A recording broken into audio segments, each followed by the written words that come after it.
is really erased from who you are. Right. So when, speaking of Indiana, when I started playing in Indiana, my first goal, because I won a championship with the Pistons, but I did a lot of sitting behind. See, everybody keep forgetting. Yeah, everybody forgetting Mike got a championship ring with Detroit Pistons, the bad boys, and he was a bad boy too, by the way. but I learned a lot about a team-oriented approach to winning. I remember Isaiah Thomas told me, he said, Mike, I have the ball every time. I can shoot it at any time I want to. He said, but it won't help us win. And that's the same thing in business. Right. And what I mentioned earlier, I did a lot of sitting behind Joe Dumars, Vinnie Johnson, and Isaiah Thomas. Yeah. And my main objective when going to Indiana was to see if I can play. And once I had an opportunity to play and start, I said my next objective is to learn what it is outside of the NBA. There you go. And I started working with a company called Logo 7. Yeah, I remember that, Mike. I remember that. You remember that? Logo 7, right. We just talked about that, right? And I carried that approach forward to Minnesota. Yeah. So even though I broke the free throw record and I had some decent accolades just before Kevin Garnett and Stephon Marbury, but I had a little success on the floor. I started working at a construction firm. Yeah. And when I got involved in construction, the only thing that I wanted to do was bring value to relationships in the market. Yeah. And the reality of it is we started doing that, and the owner of that corporation came to me and said, you need to get your certificates. And I said, why? He said, because we don't have firms that are headed by individuals like you that are serious about the industry. Wow. Okay. And we can talk about that a little Yeah, bit. so we're going to take a short break here, and we got today in the house Mike Williams, former NBA player, also the CEO, president of 3i Construction and Management, and a couple others behind that. So we'll be right back after the break. This is going to be good.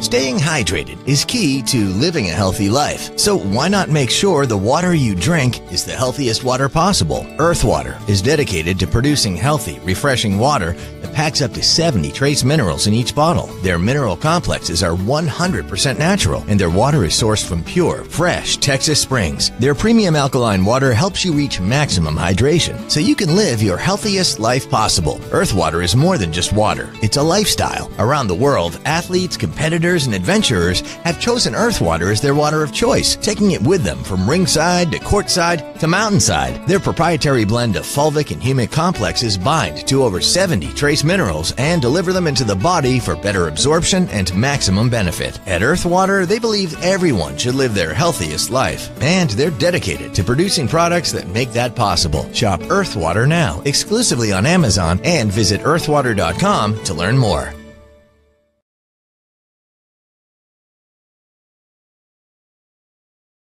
Back at Penn Global News. So we had a few technical problems early on in the show with our streaming.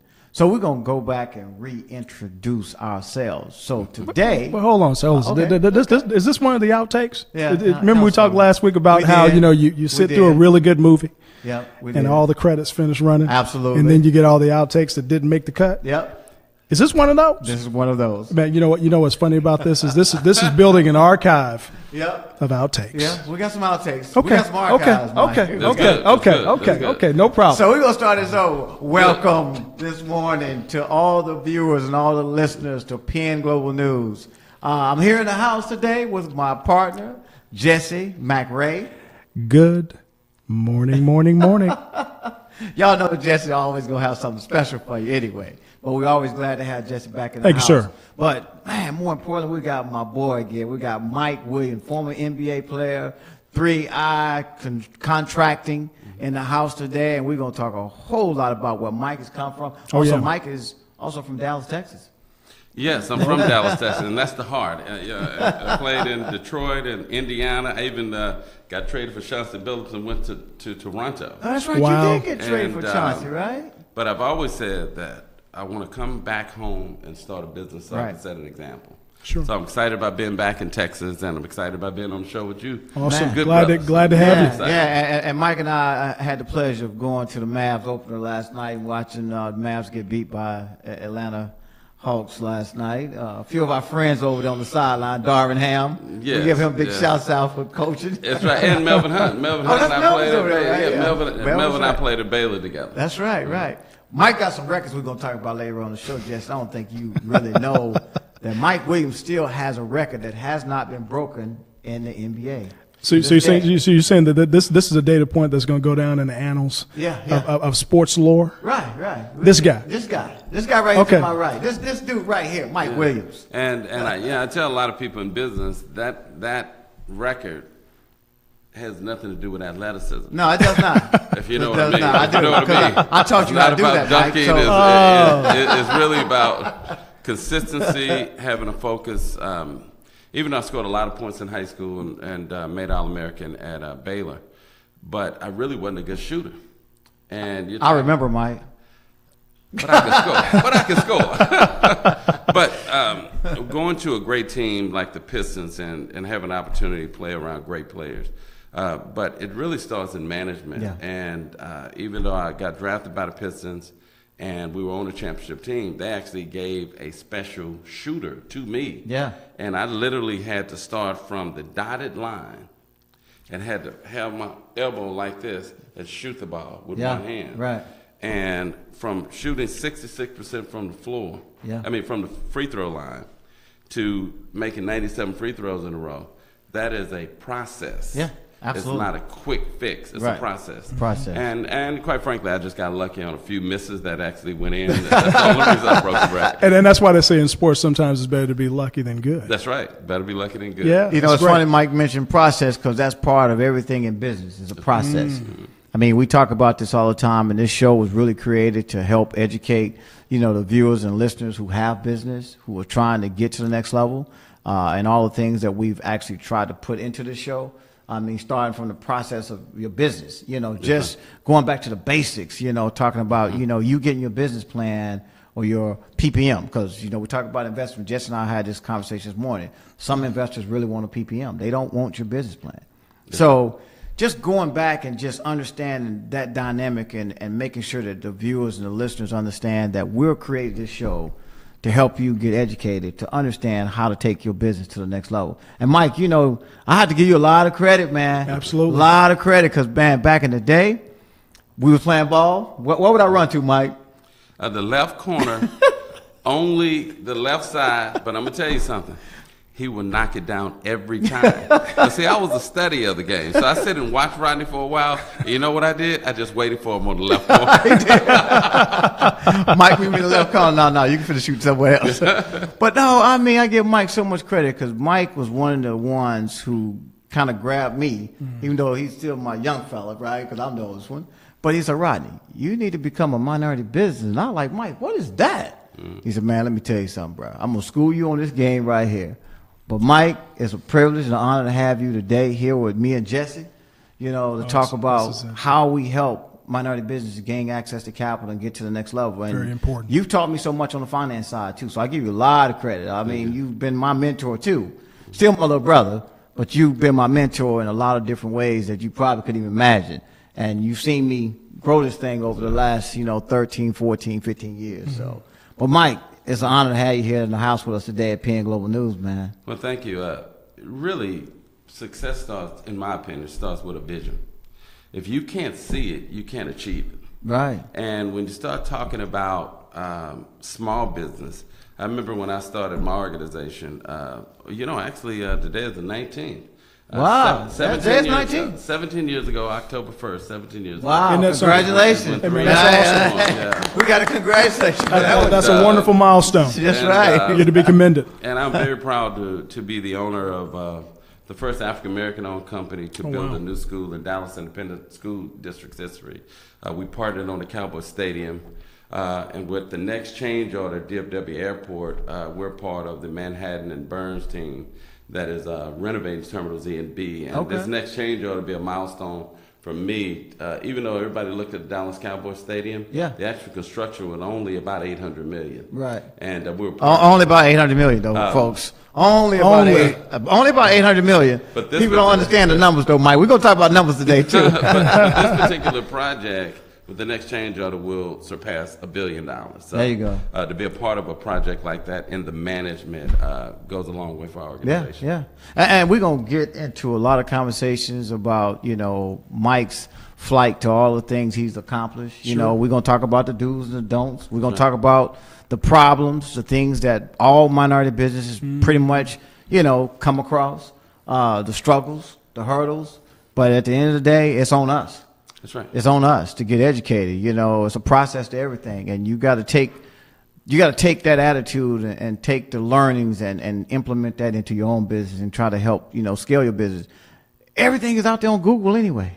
Oh, it's easy to find. Right. It's easy to find. Even if you didn't use us, you can still go to Google and just look up stuff, right? That's right. But it's amazing, Jesse, how many people struggle, and you got to put that time in. It's like Mike, you say, he's working on the shot. Yep. And, at the dotted line, you got to keep your arm in a certain position and do a repetition over and over and over and over again. And Man. then you take that next step back, next step back, next step back, and before you know it, you're at the free throw line. Right, right. And to look back on, if you look at business and you look on athletics at the highest level, everyone is good in college because someone decided to give you a scholarship. Yeah. So everyone is good. So what makes this person that get to the next level different from the other one that was an all-state or all-American in high school? Right. It's the discipline. It's the technique. It's your commitment. It's your vision to where you want to be.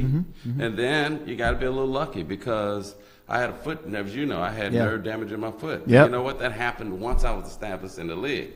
That could have happened when I was a sophomore in college. Could have, right. So my point that I'm making, when you talk about small business, if you don't have a vision, and you don't really, it's a great book called 7 Habits of Highly Effective People. You got to start with the end in mind. In my opinion, most people get up every day and they really own a business because they really don't want a manager. That's I think we might need to go back and recapture that one, right? That goes back to one of the shows we talked about the difference between a business owner, the business and owner, an entrepreneur, and the entrepreneur. We've had a show on that, Mike. Yes, we have. We've been out here now with PN Global News 21 weeks. 21 weeks with PN Global News. We're getting to be grown in this broadcast. Yeah, man. we're growing up, right? Growing up in this broadcast. But man, I tell you, Jesse and Mike, it's like just seeing businesses really, when we were in Indiana last week, we had a lot of businesses just stand up and like, hey, I've been in business 16, 17 years, and I couldn't gain access to capital. I couldn't get any capital. And some stood up like, we don't know any of this. And you'd be like, wow. How do you not know? Right. Yeah, but it's like, it's a problem. It's a problem. And I think that what that speaks to, if we really get outside of the framework of what Penn's about, and sort of in the spirit of what we said a couple of moments ago, all of this information has been there. Yeah, it's there. It's there. It's whether or not the entrepreneur or business owner, candidly speaking, not only had the ability to see the end in the beginning, but whether or not they were genuinely willing to own the process for getting there. Yeah, we talk about process. And hold themselves accountable to the results that they help to generate. Because I think that at the core of all of this, if we're going to talk about process, we have to talk about technique. We have to talk about discipline. Certainly have to lead with our ethics. Yeah. But ultimately, if you don't get to the desired outcome and you find that there's a variance between what you wanted and what you got, right, you must have a genuine willingness to come back and re-examine the process. Hold yourself accountable. Yeah. Did you go through and execute at every trigger that you were supposed to have? Did you shortcut the shortcut? Yeah. Okay. And I think that what you probably found and what we found a lot of times in the marketplace is that when people are true and they're candid, and you have to be true. You have to be true, and they're candid. They come back and admit directly and indirectly that they tried to shortcut the shortcut, but that's okay, because the beautiful thing about it, I heard this actually in a segment yesterday, and I'll have to paraphrase, but something along these lines, that we find security and stability in our courage, but we are redeemed in our loyalty. Now, as that relates to this, and as Right. relates to the success and the milestone that you've accomplished, that we certainly want to continue to recognize throughout this broadcast, is those that are willing to go through this process clearly are finding that they want it, but do they want it bad enough to remain committed to it? Right, right. Because this is a process and it takes time. And you talk about that all the time. All the time. Mm-hmm. All the time. I do recall all our conversations around that. But man, we have a lot to discuss today, Mike. Lot. And we're going to get pretty deep with some of this. We're going to have some prayer cloth moments, I'm quite sure. Now at some point we're starting to keep having these prayer cloth moments. We've got to start passing around the offering tray. But, we here at PN Global News. You can always go out and view us at www.playbookinvestorswithanSnetwork.com. View us on Facebook. You can view us live today on Playbook Investors Network. Go to Twitter. If you missed the show, you can go back and recapture the show on YouTube at PN Global News. But we're going to come back after the break, and we're going to dive into some serious talks about how do we really help these minority businesses and woman-owned government, LGBTQ, and Chamber of Commerce business, all business on the ground. How do we help these businesses really take next steps, get to the next level? So we'll be back after the break. After the break.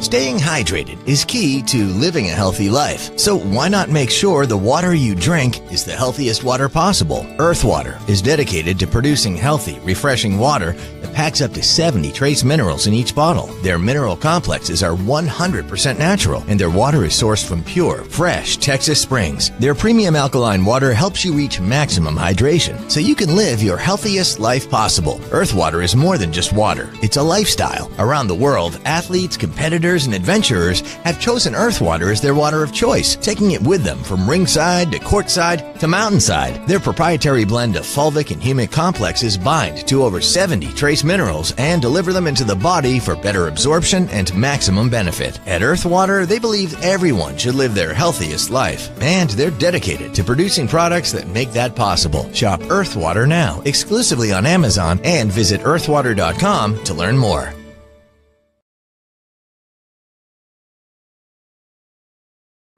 Welcome back, PN Global News. This is October 19th? Man, it's the 19th. Oh my God, the whole year is almost gone. I almost feel as though that, well, first of all, I'm afraid to walk through stores now because this time of year, it's like the stores used to be right on season. Yeah. Then they got to be a season ahead.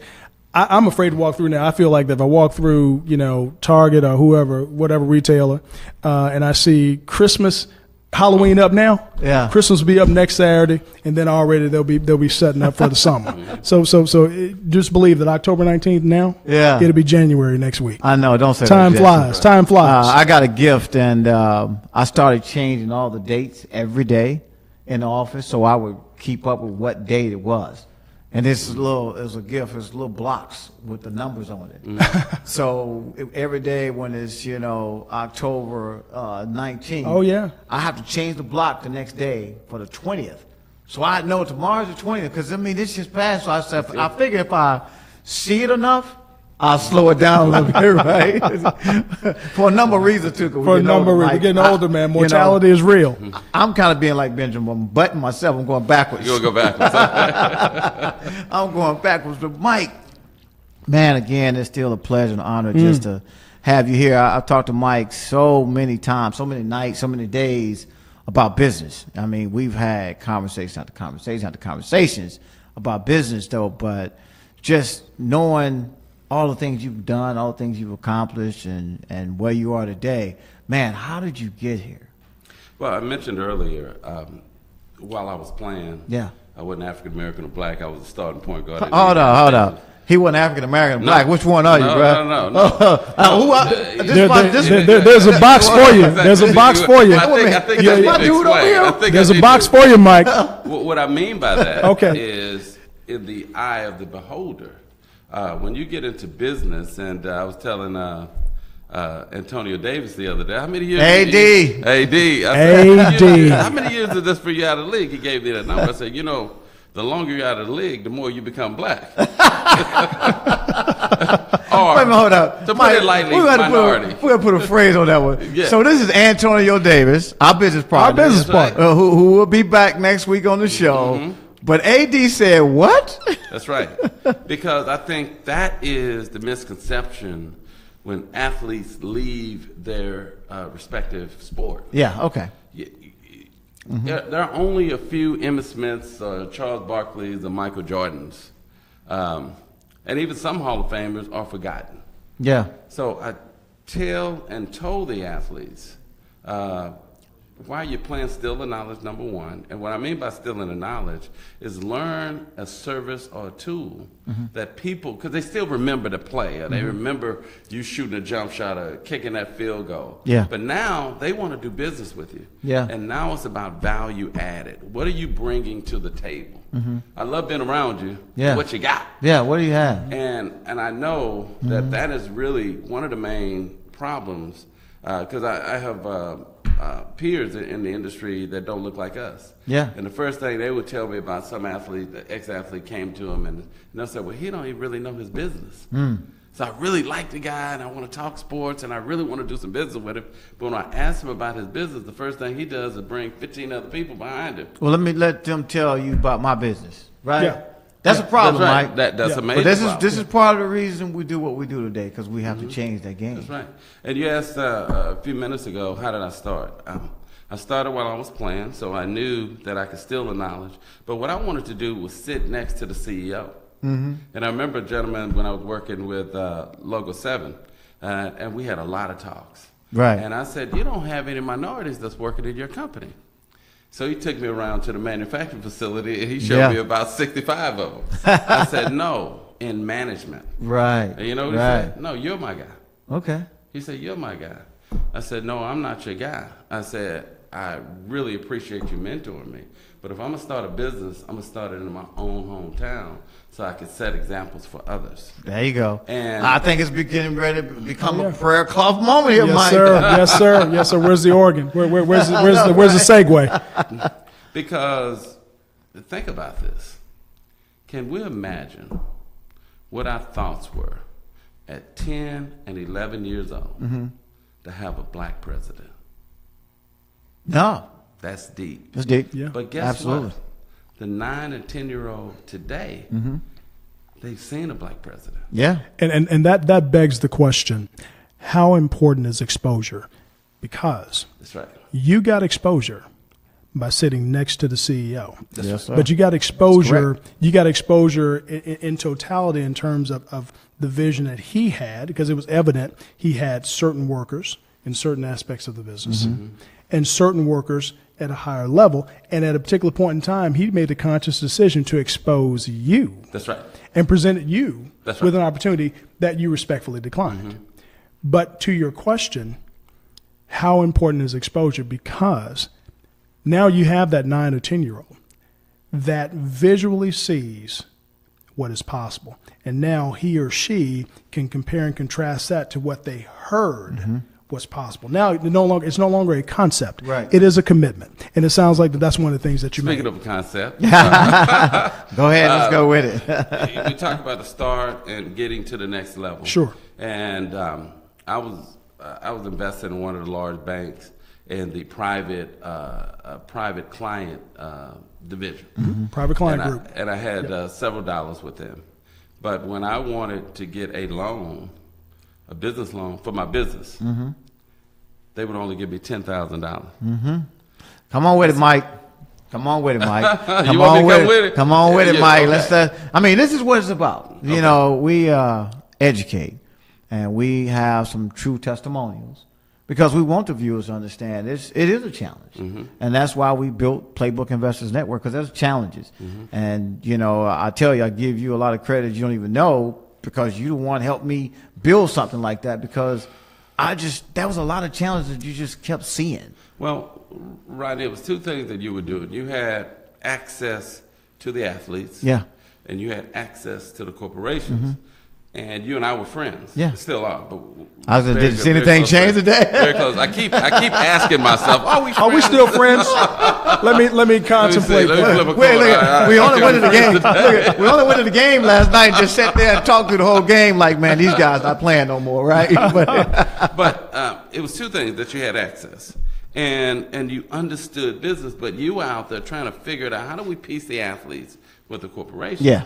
And I told you, you've got to give the corporations a reason to work with you. Absolutely. You And did. it goes to your certification. Your services hadn't changed, but you got to give the corporations a reason to spend dollars with you. So if it's out of me, you, and Jesse, and you have the certification, they may like Jesse and I better, but they get dollars or they get accolades or they get some kind of kudos for the spend dollars that they use in the minority community. And it's really, at the end of the day, paperwork. Yeah, and people forget that.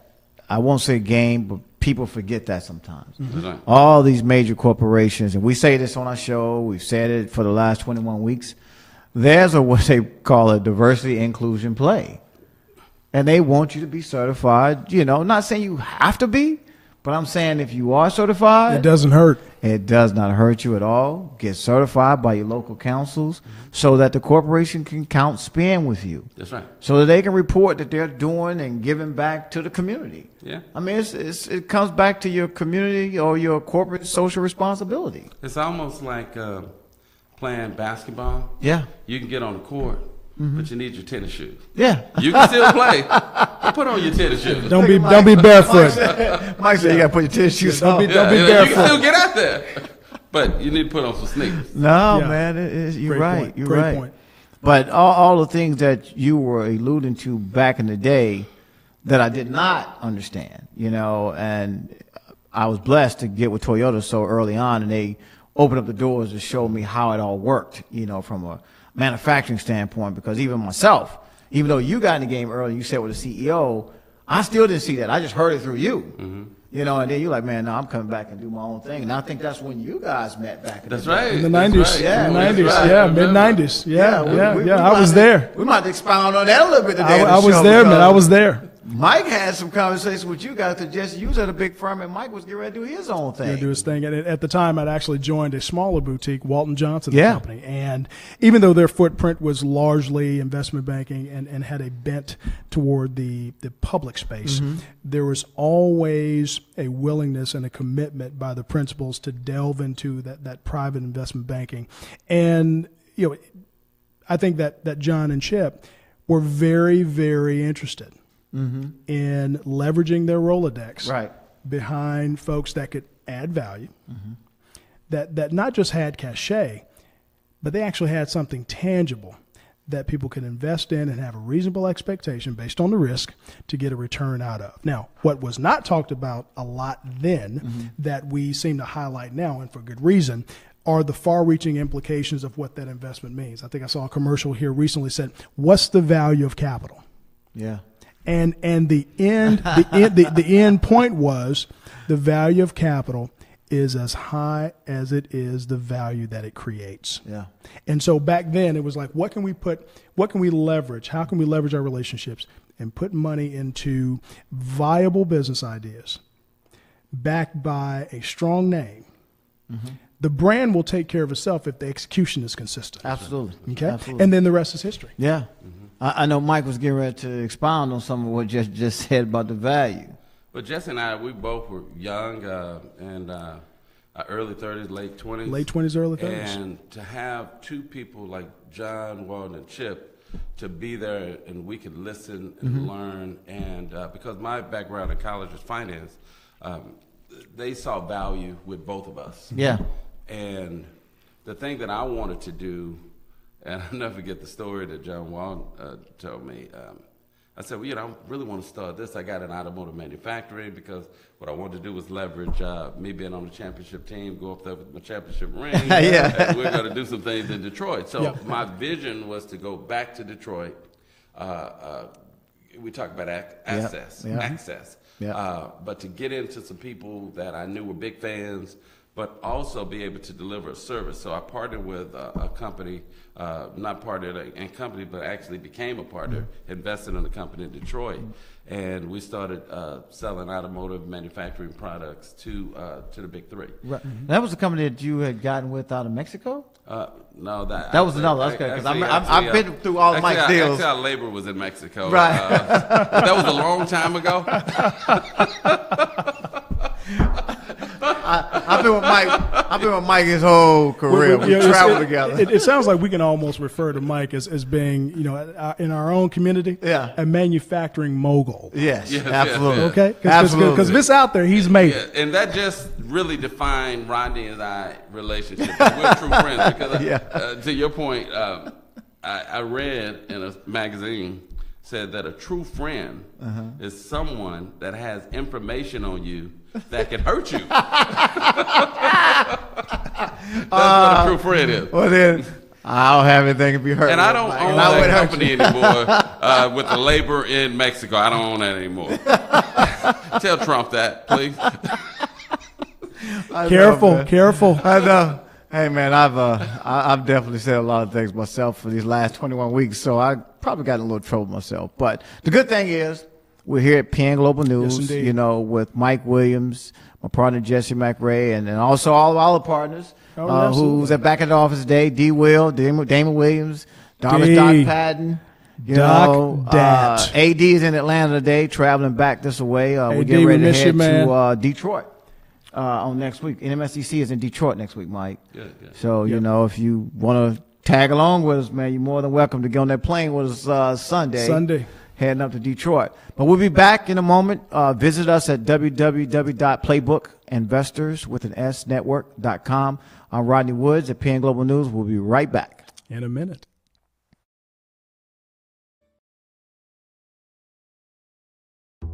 Staying hydrated is key to living a healthy life. So why not make sure the water you drink is the healthiest water possible? Earth Water is dedicated to producing healthy, refreshing water that packs up to 70 trace minerals in each bottle. Their mineral complexes are 100% natural, and their water is sourced from pure, fresh Texas springs. Their premium alkaline water helps you reach maximum hydration, so you can live your healthiest life possible. Earth Water is more than just water. It's a lifestyle. Around the world, athletes, competitors, and adventurers have chosen Earth Water as their water of choice, taking it with them from ringside to courtside to mountainside. Their proprietary blend of fulvic and humic complexes bind to over 70 trace minerals and deliver them into the body for better absorption and maximum benefit. At Earth Water, they believe everyone should live their healthiest life, and they're dedicated to producing products that make that possible. Shop Earth Water now, exclusively on Amazon, and visit earthwater.com to learn more.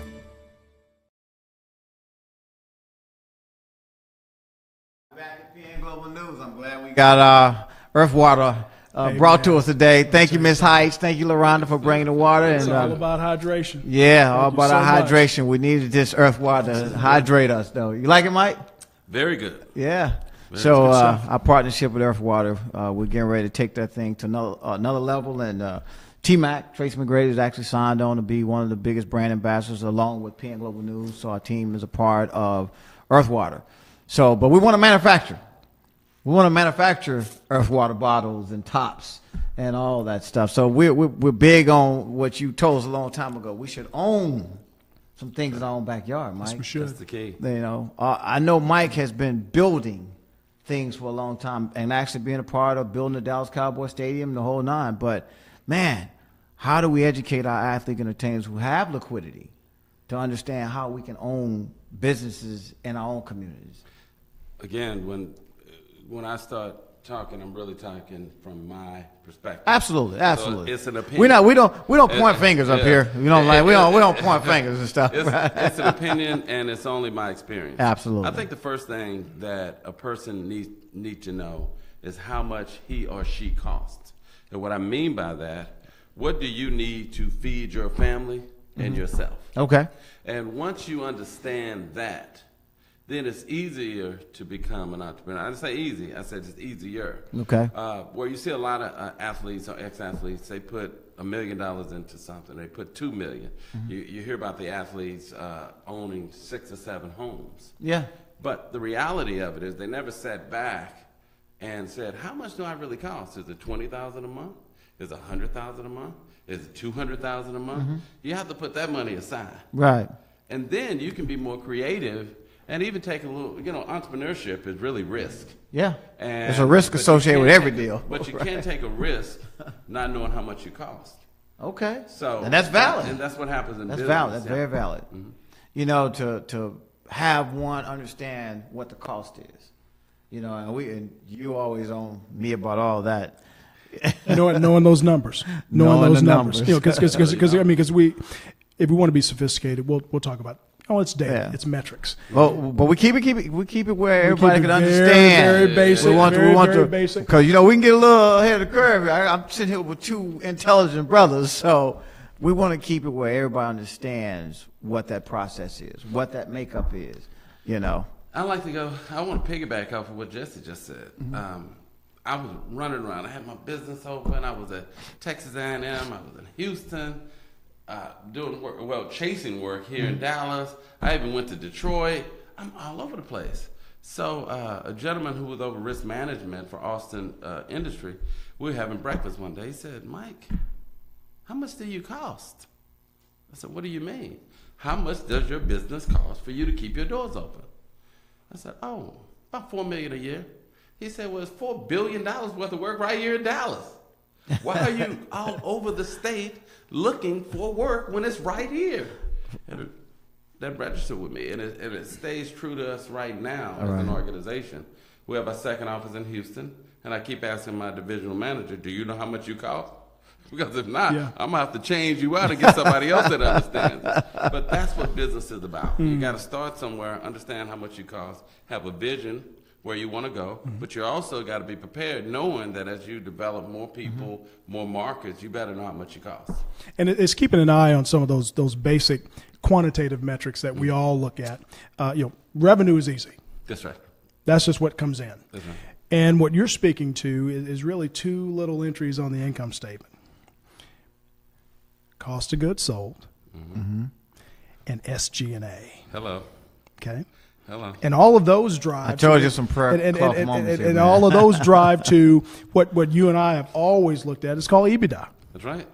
And then after everything's said and done, all the debt, principal if you can, depreciation, then we get to what we hope we have is free cash flow. Now, when you take your company and how fast you've grown and how well you've done, and you look at adding people to the team in order to help you extend your reach in the marketplace, talk about the 2 or 3 things that continues to drive you both from a cost perspective, which is important, but also from a revenue and overall growth perspective. And then the latter part of that being the ongoing branding or evolving of the brand that is 3i. Let me start from the end of the branding of 3i. When I opened my organization, people would ask me, because just exiting the NBA, Michael Williams had a brand. Yep. So everyone wanted me to start my business and name it Williams Construction. I grew up here, Williams Construction, name recognition. I said, no, I want to name it something different. And they said, what is it? Larry Brown, who's one of my best friends. And we'll give a shout out to LB. LB. You got to we got to get Larry on the show. Former NFL player of the Dallas Cowboys, MVP of the Super Bowl, also our frat brother. He actually has a radio show. Him and Chris Ona has a radio show. Yeah, we were talking about that last night. Oh, Chris. wow. That's right, we were talking about Chris. And I hadn't talked to Chris in quite a while. I did see him last night, but we didn't talk. Okay. Well, number one, the I's, the 3 I's, stands for integrity, innovation, and information. So I wanted the market, again, started with the end in mind. I wanted the market to know that, number one, we're not a pass-through organization, even though I had 2 employees. And but you had a real capital commitment to infrastructure and support. Right. Real company. Well, I had a vision for where we wanted to go. There you go. And so we did not want to be a pass-through. We haven't been. I'm proud to say we have never been a pass-through as an organization. Yeah, we know what that means. We know what it means. That's a challenge for a lot of intelligent, minority-owned firms, because the market really is looking for that. Yeah. And a lot of people, in my opinion, they would say, well, it's coming from the minority firm. No, it's actually coming from the larger firm. Yes. And not that they don't want you to be a good organization, but they're afraid of risk. They're afraid of giving you the opportunity. Put a pin in that one. I see him over here, the risk. Oh, this right here is going to open up a whole nother conversation. Whole nother conversation. But that's a very good point. We're going to make sure we'll make sure you come back there. Put a pin in that risk. We know about risk. So as you look at our organization, as we developed, and I told you about the bank that I was in, the private investment private client group, but only gave me $10,000 from my organization. I really looked at it and said, wow, they have to know me individually, but they don't know me as a business owner. Now, the decision maker did not look like us. Once they changed that, the bank changed the decision maker, all of a sudden I had a $400,000 line of credit. Yep. So I've always said that it's not only the large company, but it's the smaller individuals that own these small companies. What Jesse said earlier, you got to have courage, you got to have a vision, you got to have trust that you're going to move forward. And you know what? You got to persevere. Yeah. I was a rookie on the Detroit Pistons team, and after we won, I was at Thomas and Vinny and even Bill Lambert. They were crying, and me and Finis Dembo, we were looking because we were rookies on that team. I understand it now. Yeah. I understand what Why it you takes. crying, right? What it That's takes, right? It's called perseverance. Yeah. You got to great push point. through it. Great point. You got to push through it. And you know, Mike, the points you make are valid, you know, and that's for any business. You know, you do have to push through it because Lord knows we know about PN Global News and Playbook Investors Network. If we didn't push through it, we wouldn't be sitting here today. That's right. You know, if we did push through it, we wouldn't even have launched our platform in Indiana last week when a lot of people didn't think we could even get that far. Because it's a little different because we built something to help. You know, it wasn't just about us. It's much bigger than myself and T-Mac and Jesse and AD and Doc and Dame, yourself, the staff. It's bigger than all of us. That's right. It was something that we put on the ground that we can give you access to, that you truly can get educated on how to gain access to capital. Nothing's guaranteed, you know, for anybody to get capital. I mean, people give capital to people they like, too. Yes. People but no who are- one give capital people they like that they believe that they're going to lose money. Exactly. And therein lies again That's right. That's this the question risk. about risk. That's That right. risk, It's you know. That's And we gonna talk a lot about that risk. 'Cause I know Jesse is about ready to like. He's ready. Oh, I'm He's chomping at the ready. bit. He about ready to like, man. If you don't Man, if you let give me the talk risk, about this risk right there, I'm a pop.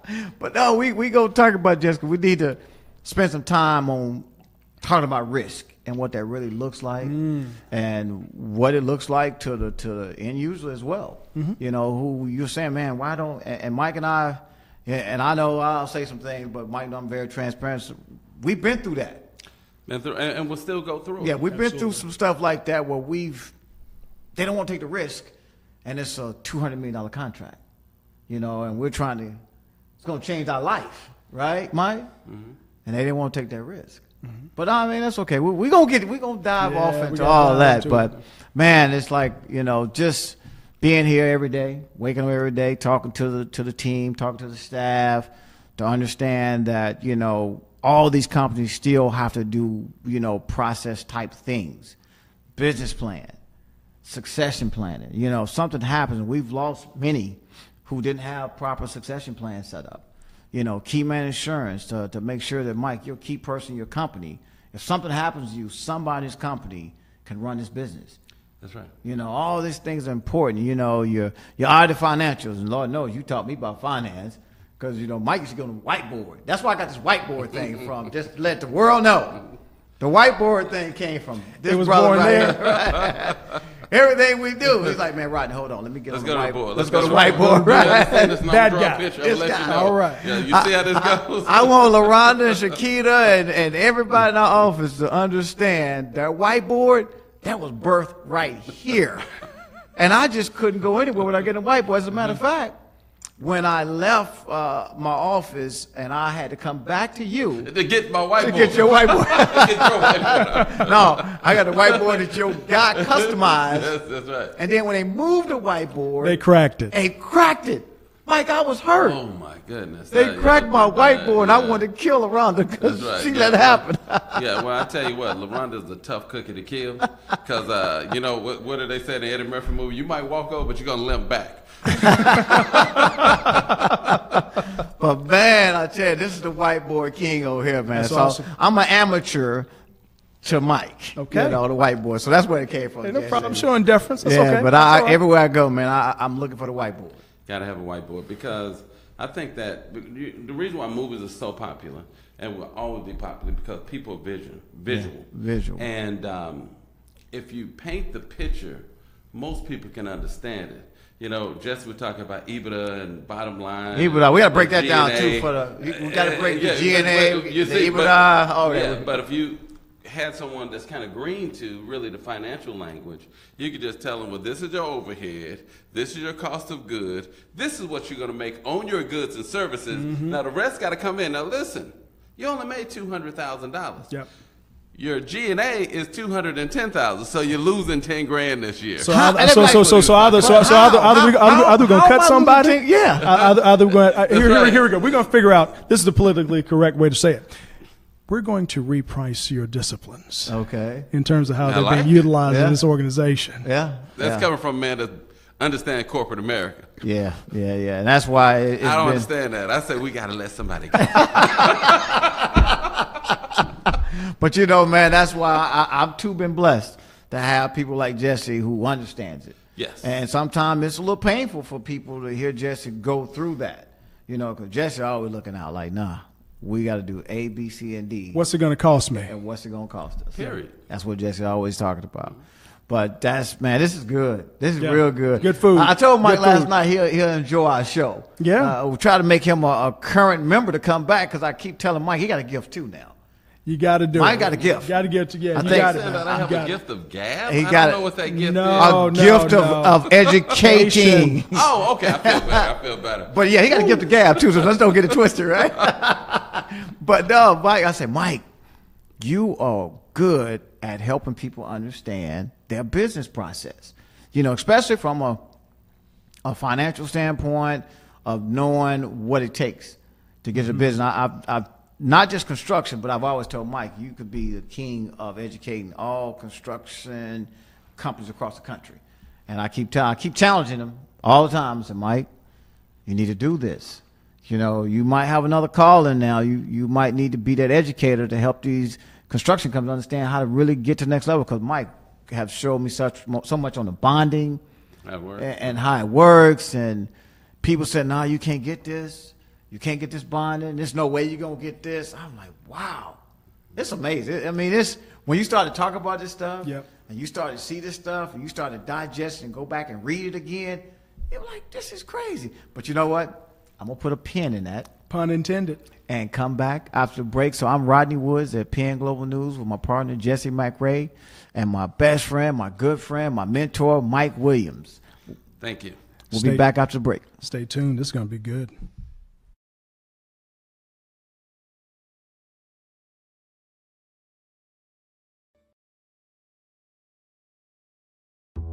Staying hydrated is key to living a healthy life. So why not make sure the water you drink is the healthiest water possible? Earth Water is dedicated to producing healthy, refreshing water that packs up to 70 trace minerals in each bottle. Their mineral complexes are 100% natural, and their water is sourced from pure, fresh Texas springs. Their premium alkaline water helps you reach maximum hydration, so you can live your healthiest life possible. Earth Water is more than just water. It's a lifestyle. Around the world, athletes, competitors, and adventurers have chosen Earth Water as their water of choice, taking it with them from ringside to courtside to mountainside. Their proprietary blend of fulvic and humic complexes bind to over 70 trace minerals and deliver them into the body for better absorption and maximum benefit. At Earth Water, they believe everyone should live their healthiest life, and they're dedicated to producing products that make that possible. Shop Earth Water now, exclusively on Amazon, and visit earthwater.com to learn more.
Rodney Woods, Jesse McRae. And we're back. The one and only Mike Williams. That guy. That guy. That guy. That whiteboard guy. The whiteboard guy. That ultimate guy who holds the record for the most consecutive free throws made in the NBA history. Would that number be 97?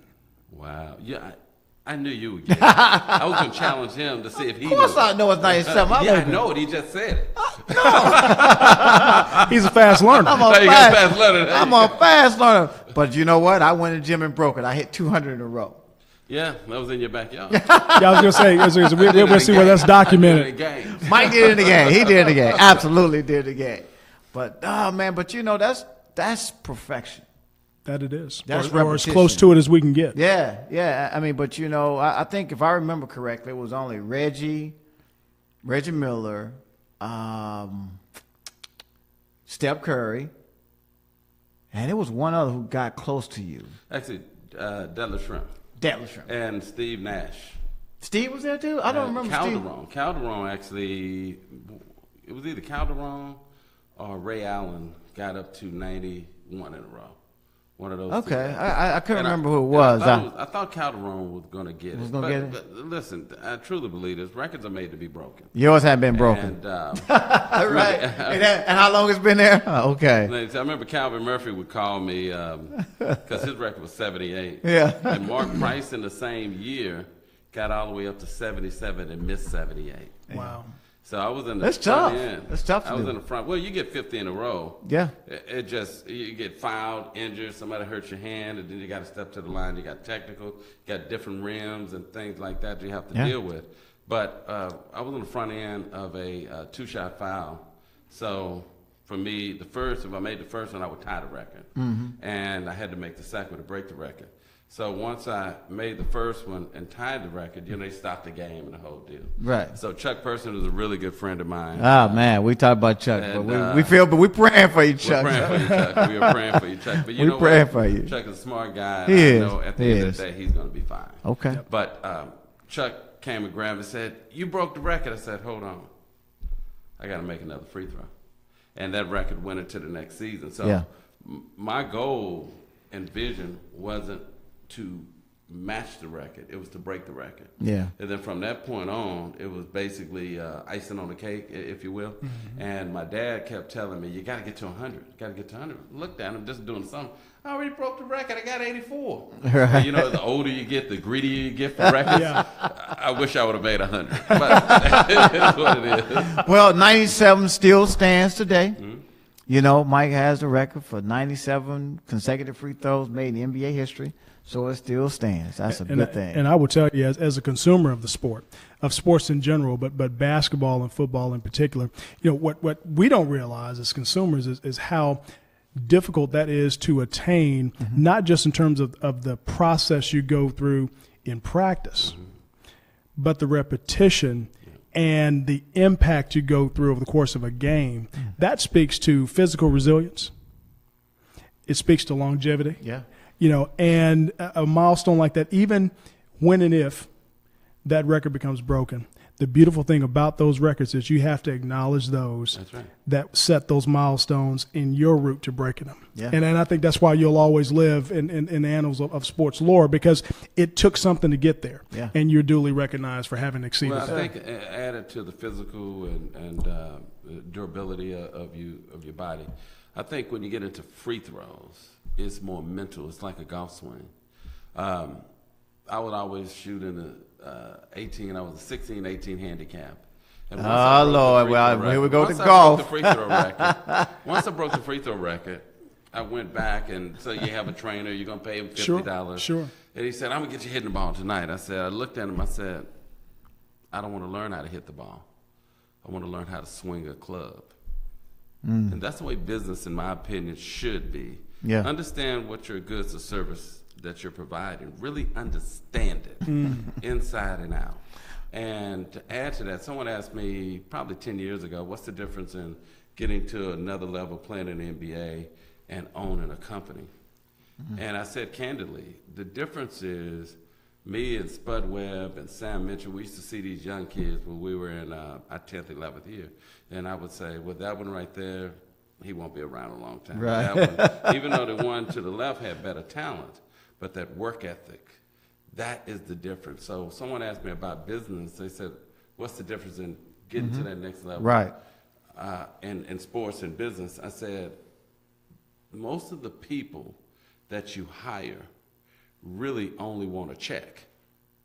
And it's hard to find people that really out to be the best at their craft.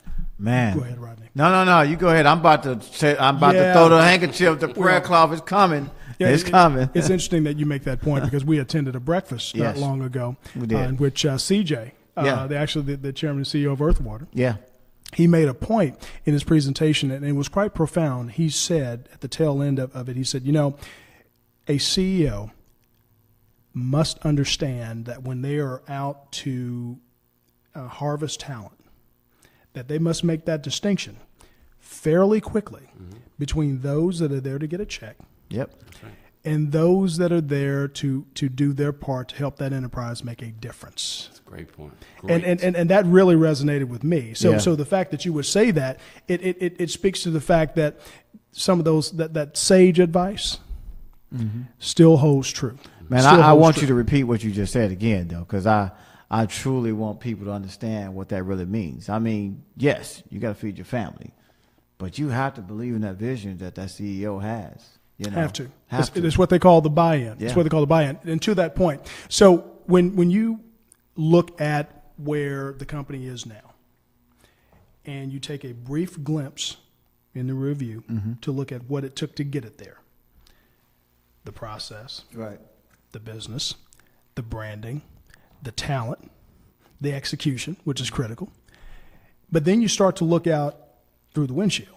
Because if you spend a lot of time looking in the rearview, we know what will happen. You'll see some risks that you could have avoided, and you'll hit it anyway. So as you look forward, how important has it been to continue to engage the intellectual capital within your firm to, one, assess their ongoing commitment, which is tangible and intangible. Tangible in that they are executing still at a high level. Intangible that they're on autopilot, because we like to avoid what we call malicious obedience. That's right. Okay? But to what extent do you continue to engage that talent to understand their level of commitment as it relates to taking you forward, and then trying to discern where there's opportunities to complement that talent, to bring on other team members, to make sure that you continue to operate efficiently and effectively en route to that next tier performance, that next tier of results? That is a very, very, very good question. My sector of service to the industry is construction. And construction in Texas, well, let me categorize. I know where you're going. Construction in America. And then construct Texas. Construction in America, in Texas, is very difficult for African-American owned company to grow. And let me tell you why. In order to really get to $100 million, $200 million, $300 million level, the market have got to want you to be there. That market says, this is the best thing for this market. I've told people over the past couple of weeks, it's no coincidence because that we do not have a large or 3 or 4 large African American owned firms. One is what you stated earlier, Rodney, is lack of capital. 2 is the lack of talent. The young African American and minority group do not go to college to major and study in construction. So as I was developing my organization 10 years ago, it was a vision that I had, and I would go to the market and get talent. I wanted the best talent. The best talent didn't look like me. The best talent still doesn't look like me. So what I had to do, where you had all these people with great resumes and they've been CEOs and executive vice presidents of these large firms, when they came to 3I, it was very difficult for them to not work for a black man. I kept showing them and telling them, no, we all work for 3I, which works for the end user.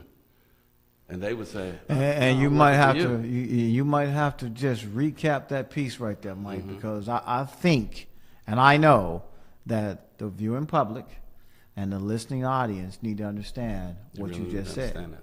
So let's go back. Let's reverse that. Mm-hmm. Tell them again what you just said.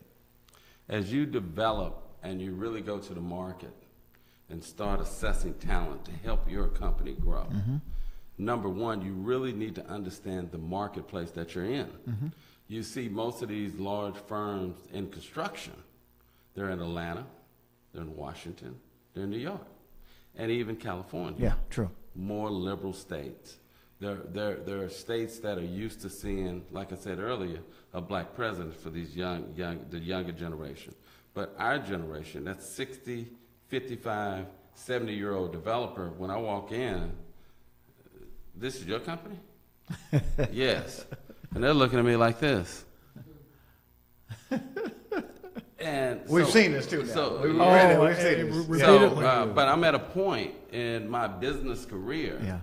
to start telling the truth. I was always concerned of if I say something, these people won't give me business. And let's be mindful that when we say telling the truth, that's not to suggest in any way that you didn't lead with your ethics and that you embellished anything. Right. But now you're being a lot more candid and That's deliberate Thank you. about exactly why it is and what it is That's right. that you do. Well, let me give you an example. It was a large organization here. We built the first project for them in North Texas, and they got to know our organization. But when they handed the job to a large white developer that worked with a large white company, that white company asked me to partner with them. And once they won, they said, "Oh, Mike, it was just a concept." A concept? See, and we're working with the county, Dallas County. We just won a $150 million project with Dallas County in a partnership with a large firm that we work with on the Dallas Cowboys Stadium. And they asked for a solution to their problem, which was a lack of African-American participation. I gave them a solution. And you know what I told them? In order to make change, the end user Has to. and the minority-owned firm have to be willing to be creative and be able to buck the system. Because the large firms, they've been working this way for 100 years. So I can't fault them. I fault the end user and the minority-owned firm. And that gets to, well, go ahead, Rodney. I'm sorry. No, I mean, and Mike and I went through this process. Sure. And it was a very painful process that we went through. And we're speaking from experience, you know, not having, not having to call names and stuff like that, you know, because we stay away from that. This is all about education and understanding, you know, the things you go through and how you get to the next level. But we experienced that. It was a concept. It was a concept. A lot of this stuff could have changed all of our lives, you know, from a business perspective. That's I think we were at a $200 million contract or more.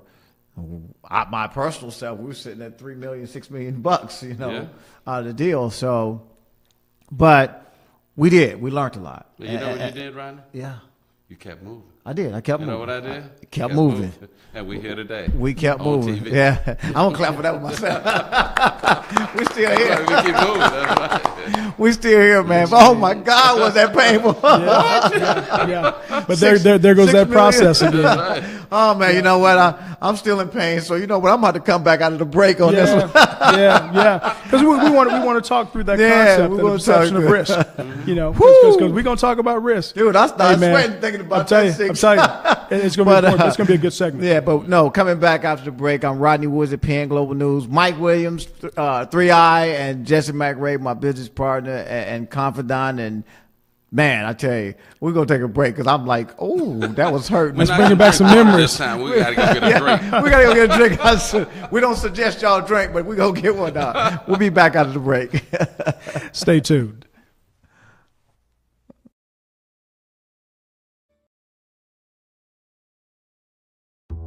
Staying hydrated is key to living a healthy life. So why not make sure the water you drink is the healthiest water possible? Earth Water is dedicated to producing healthy, refreshing water that packs up to 70 trace minerals in each bottle. Their mineral complexes are 100% natural, and their water is sourced from pure, fresh Texas springs. Their premium alkaline water helps you reach maximum hydration, so you can live your healthiest life possible. Earth Water is more than just water. It's a lifestyle. Around the world, athletes, competitors, golfers and adventurers have chosen Earth water as their water of choice, taking it with them from ringside to courtside to mountainside. Their proprietary blend of fulvic and humic complexes bind to over 70 trace minerals and deliver them into the body for better absorption and maximum benefit. At Earth Water, they believe everyone should live their healthiest life, and they're dedicated to producing products that make that possible. Shop Earth Water now, exclusively on Amazon, and visit earthwater.com to learn more.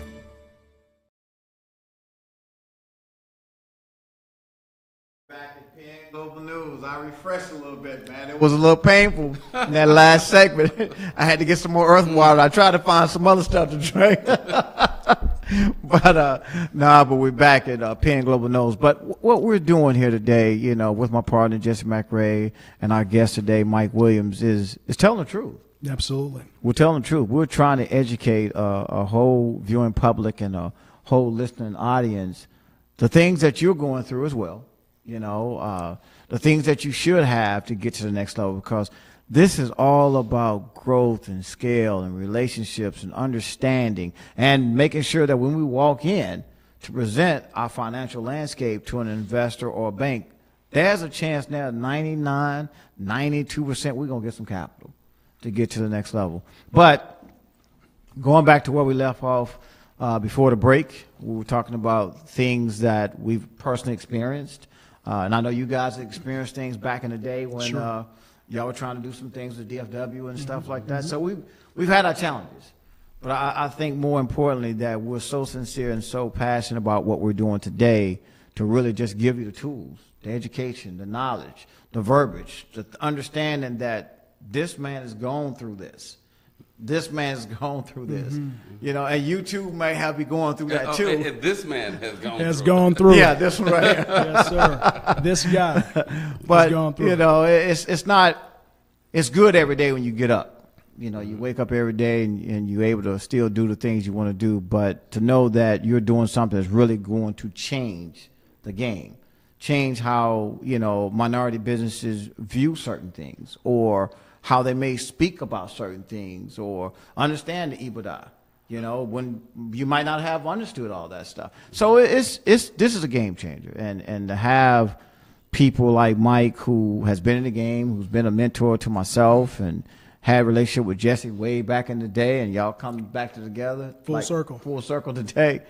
It's a great thing. But more importantly, there were some things that we had been leaving off that we try to put a pin in it. And that was something called risk.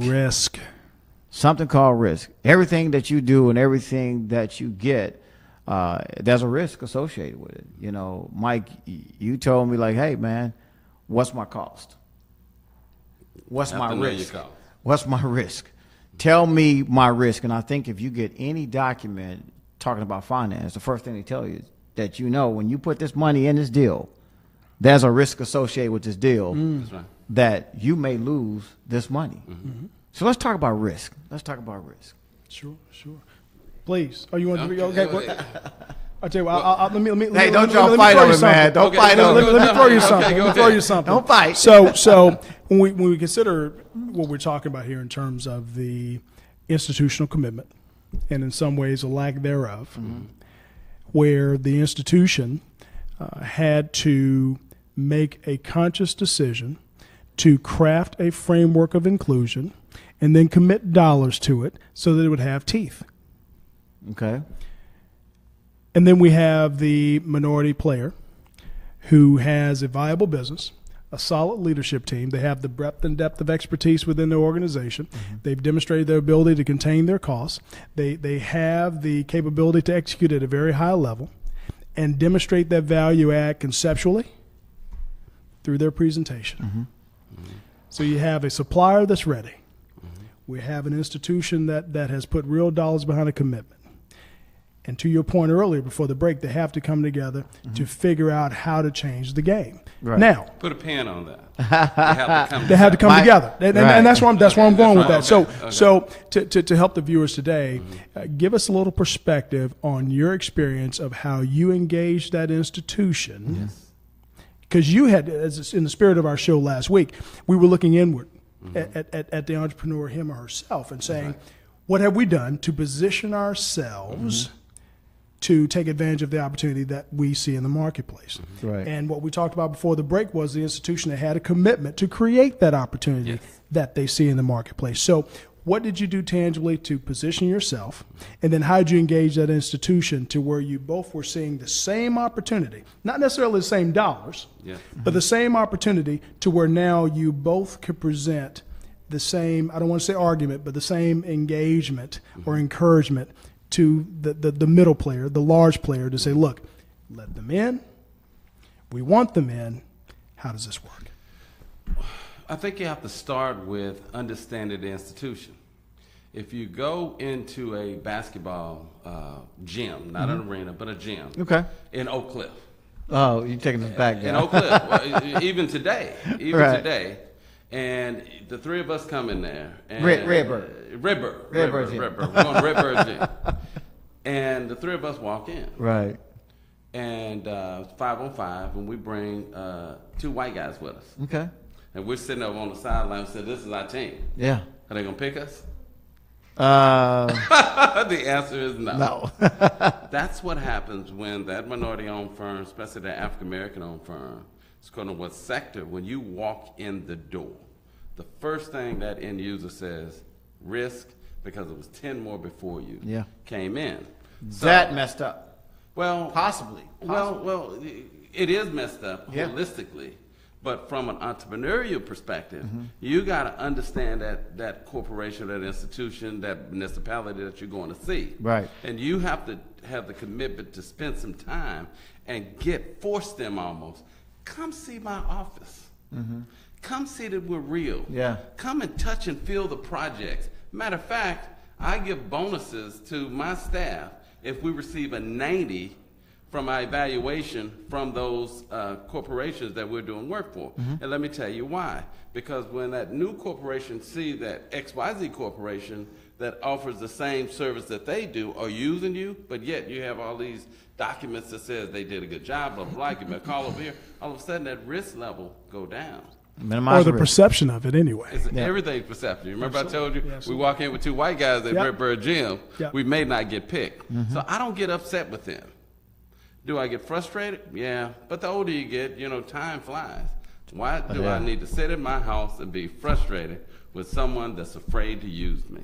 Right. I have to go see them. Now, what I do get frustrated, and when I get frustrated, is when I go through all of those steps and they say, the end user would say, oh, I know you can do the work, but we're still not going to use you. Now, that's what's messed up.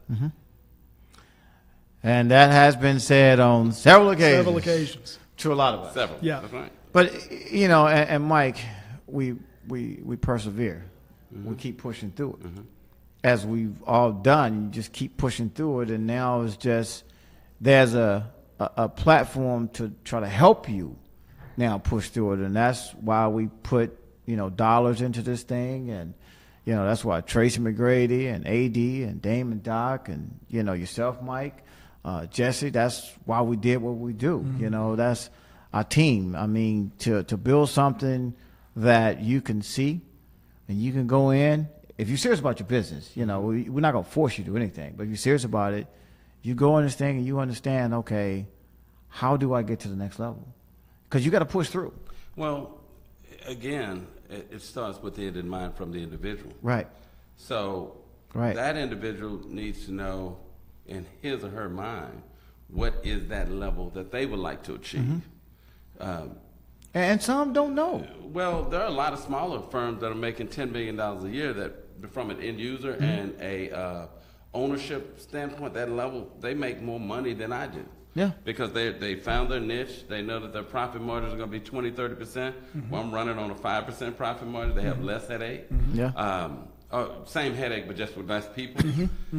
So those small firms, those minority-owned firms, in my opinion, have to start mentally with the end in mind. Know their market, understand who they're selling to, understand their service or their product. And then they have to say, this is where I like to be in year 1, year 2, year 3. And everybody thinks that you got to have this elaborate business plan. This is a business plan that you can use internally. Literally, you can write on a napkin, this is where we are, this is how much our organization costs, and this is where we would like to be at the end of the year. Because you don't have to sell that to an investor. That's something that's your template that you're using to make sure you stay sovereign. Now, that is a great point. But there is something to be said for being able to articulate the business plan that will include this wonderful little data point, this wonderful little tab called sources and uses. Because again, we talk about risk or the perception thereof. It's real risk, but in the beginning, when it's a presentation, it's just perception. So when we're going through who we are, what we do, how we do it, why we do it, who we're gearing that to, what our execution methodology will be, who the audience will be, or our end user. Then now we have to come back and qualify, quantify, and ask why we need this money. And then that investor is going to come back and say, well, why do you need this money? Tell me what this business is going to cost you, when directly, to some degree, it's going to cost me. So show me the sources and uses. Show me the personnel plan. Help me understand in the first 3 months that you get this money, how are you going to manage your costs? How are you going to take this talent that you're paying for on my dollar to go out and execute in the marketplace to get some dollars, to where if it's costing $210 and you're only going to bring in $200, I'm okay with lackluster EBITDA, but by the first month of the second quarter, I need to see some improvement. Not necessarily positive, just less negative, because there's this thing called absolute performance and relative performance. I'm absolutely still losing money, but relative to the first quarter, I'm not losing as much. So, begs the question, cost and risk. How do you speak to that? Or what should the entrepreneur, how should that entrepreneur speak to that when they go from the napkin that clearly is not elaborate to articulating that risk in a way that gives that investor some peace of mind that, okay, this person has thought through some of the questions that I have, and they're giving me some semblance of security that they know what they're talking about and that my money will be well invested. Well, I think that entrepreneur or business owner need to know what he or she is to that firm. That's it. There are some business owners who are really, really great at selling.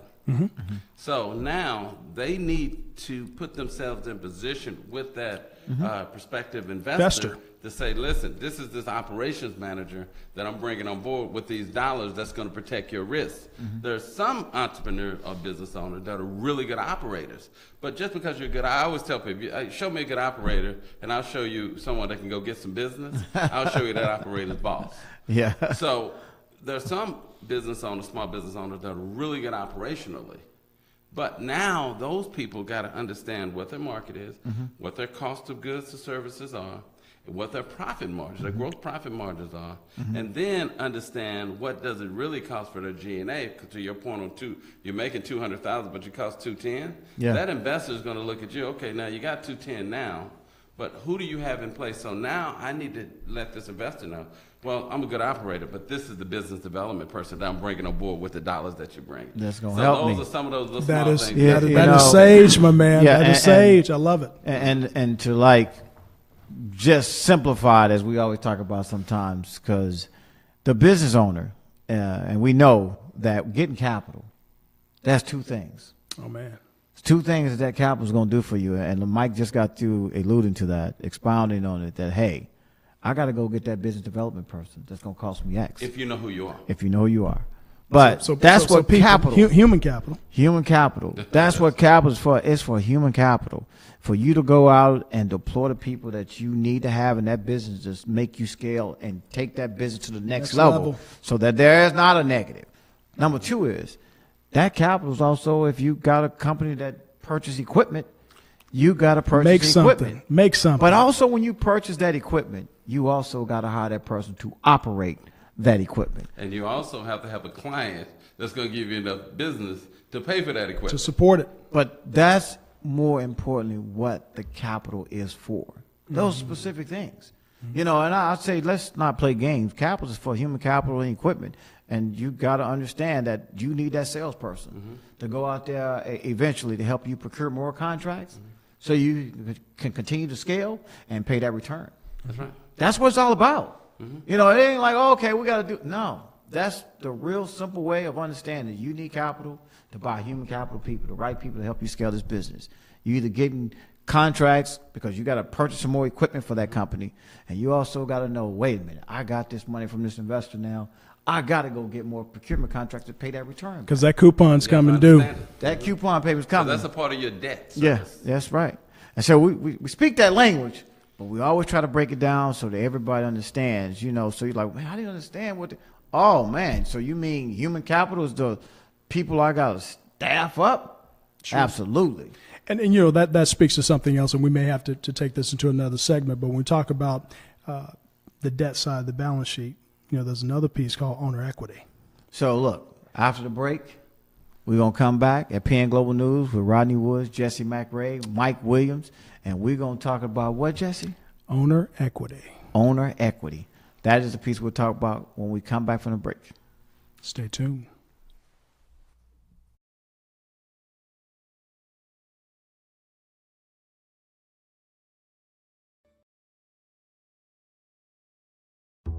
Staying hydrated is key to living a healthy life. So why not make sure the water you drink is the healthiest water possible? Earth Water is dedicated to producing healthy, refreshing water that packs up to 70 trace minerals in each bottle. Their mineral complexes are 100% natural, and their water is sourced from pure, fresh Texas springs. Their premium alkaline water helps you reach maximum hydration, so you can live your healthiest life possible. Earth Water is more than just water. It's a lifestyle. Around the world, athletes, competitors, and adventurers have chosen Earth Water as their water of choice, taking it with them from ringside to courtside to mountainside. Their proprietary blend of fulvic and humic complexes bind to over 70 trace minerals and deliver them into the body for better absorption and maximum benefit. At Earth Water, they believe everyone should live their healthiest life, and they're dedicated to producing products that make that possible. Shop Earth Water now, exclusively on Amazon, and visit earthwater.com to learn more.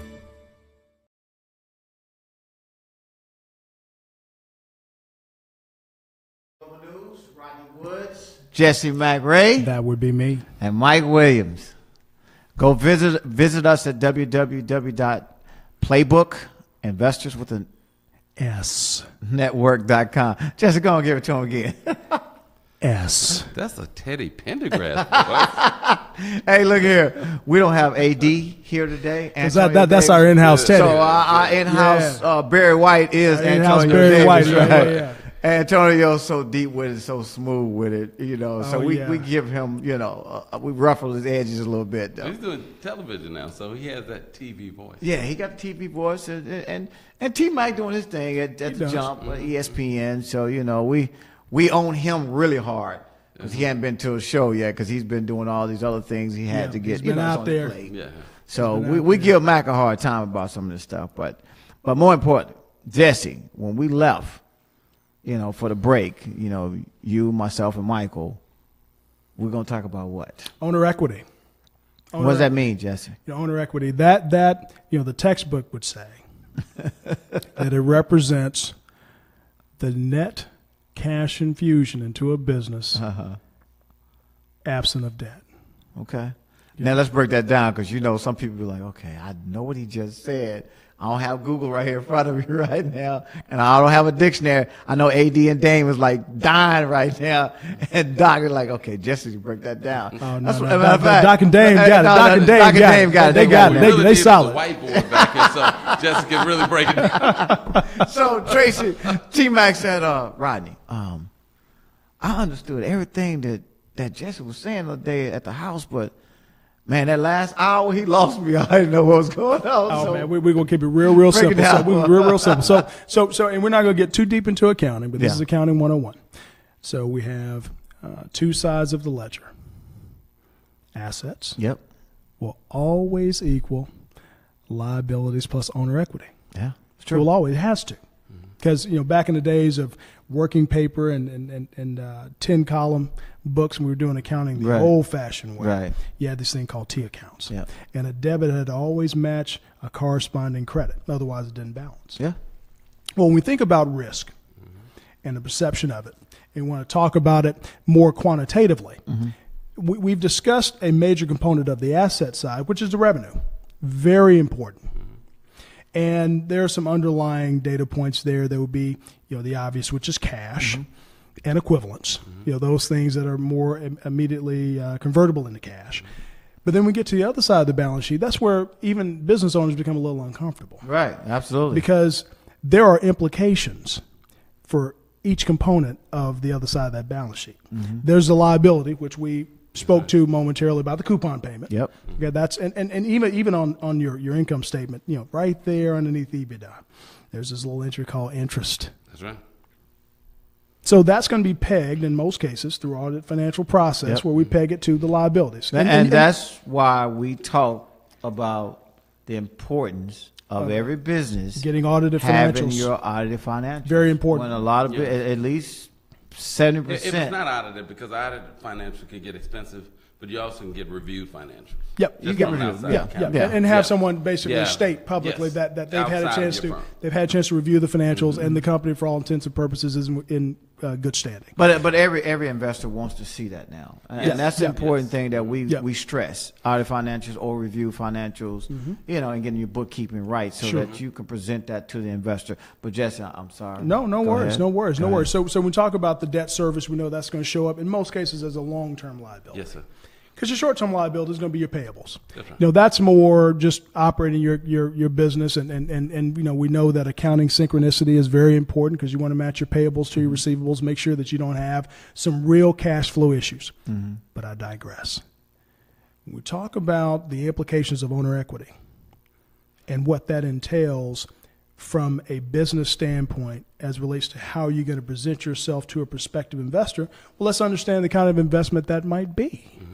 Is it an investment in your business or an investment in your business? Now, let me quantify the two. Your business is your plan. Give me capital to support this vision, to harvest the talent that I deem is necessary to help us go out and execute at a very high level. Right. But then there's an investment in your business that relates to them being a component of your own equity. Now, we know that there are other implications to that. Yeah. You've got a company that's got $1 million in it. Somebody gives you, another $200,000 for 5% of the company. Your enterprise value went up a little bit. That's right. Okay, so understanding that there are implications to that right side of the ledger, being liabilities and owner equity, where do you want to be? I would contend that the context of this discussion today is you going out and procuring investment capital for the business to grow. But understand that if you are in touch with your numbers, you understand the state of your business, you understand the state of your accounting, it might be advantageous to bring on a mezzanine investor. It may be advantageous to bring on a venture partner for a specific term. And so we're not going to get too deep into that, but if you can, maybe speak, Mike, to your experiences, because I'm sure that you have been, there have been overtures made to you because you've got a successful business. You have an evolving and expanding footprint, and I'm almost certain, even going back to our days in the 90s, where you have been broached with having a venture partner in the equity. And having an investment partner in the business. Speak on that if you can. Well, Rodney witnessed a group out of New York actually was on the phone with me, and I actually needed more working capital for my expansion, or really the stability of our organization about 4 or 5 years ago. I was on the phone with her and two of her partners. And very interesting conversation that day. And they actually were going to wire $3.5 million into my account that day. Literally on the phone saying, but this is what we're ready. We're ready to wire. We have your account number. Because we had already been doing business with them for about 2 years. The due diligence had been done. About $500,000 to $750,000. And they said, we like your business. We like your business model. We like you. We want to become an equity player within your organization. And we're ready to infuse $3.5 million. Yeah, we were sitting there smiling that day. Yeah, I was on the couch sitting there on the couch. And I said, are you an equity partner? Yeah. Or do you want to be an equity debt holder partner? Yeah. And so, well, we want this money paid back, and this is our interest rate. So they were debt. Yeah. At the end of the day, that's what it was. Yeah. And you know what I told them? I said, I sure do need the money. Oh, wow, I need the money. I visualized the growth of what our organization would do and where we would go with those dollars. But I told them, I said, wow, I can't pay the dollars back at the interest rate that you're charging. And they said, well, this is $3.5 million. There's risk associated with this deal. There's risk. Right. We talk about risk. Liability side. We talk about risk, yeah. And I said, you know what? Thank you, but no thank you. I looked at Mike like, are you out of your mind? Yeah, you mind. So I think. But I understood. And so when you think about venture capitalists, financial institutions lending to small business, yes, it is when they're looking at your business plan, your balance sheet. Yeah, those decision makers, in my opinion, would like to have those business owners to have skin in the game. Yeah. And the more skin you have in it, and the history, bonding works like this: talent and financial strength, and history you have in the industry, and it's kind of like that economic that scale that goes up. So you have this kind of the nominal yield curve, my man, the nominal yield curve. and it's over to the left. And Jesse got the definition. That's the same goes with investors. The long and short of it, it's kind of like these two are good-looking guys, so they walk. Oh, thank you. They walk in the room in high school. Thank you. We're all married now and happily married, but these guys walk in the room and they get their choices of women. I had to go ask a lot of people. So you have to keep knocking on those doors. He's being modest. And you know what? You knock on enough doors. I finally got a girl to dance with me. And then once that girl danced with me, then I went to her friend who was a little cuter, kind of like investors or banking. Once you get there and you pay that back, then you go to the next one. The next thing you know, I had a cute girlfriend. So what you're describing in business terms now. Hold on a second. So you're saying that wait, I gotta have one, and I have a beautiful wife. I have a beautiful wife, and I have beautiful daughters. Okay, now keep going. Okay. You better get that plug in. So what you're saying in business terms is that you had perseverance. Okay. You continue to evolve in terms of your business plan because you knew that you were striving toward a different audience. I had a napkin 17 years ago. I have a 30-page business plan now. but at the end of the day, you gained market appeal. Yeah. And you got the results that you wanted. And that's powerful. Very powerful.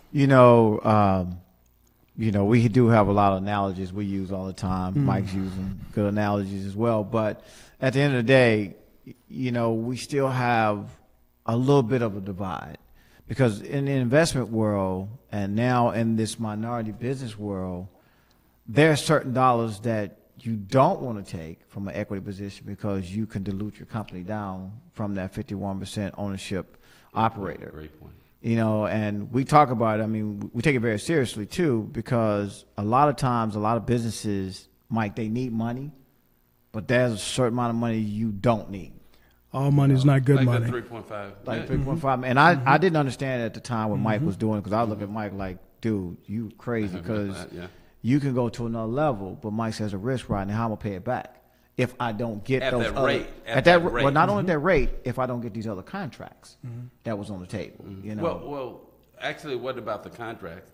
It was the profit margins on those contracts. Okay, right. See, we live in the construction industry. The larger the projects, the lower the fees. Yes. So, for an example, we just got awarded the Dallas County Records Building. Okay. That's a 3%. Congratulations, too, by the way. Yeah, congrats. It's a 3% fee. Right.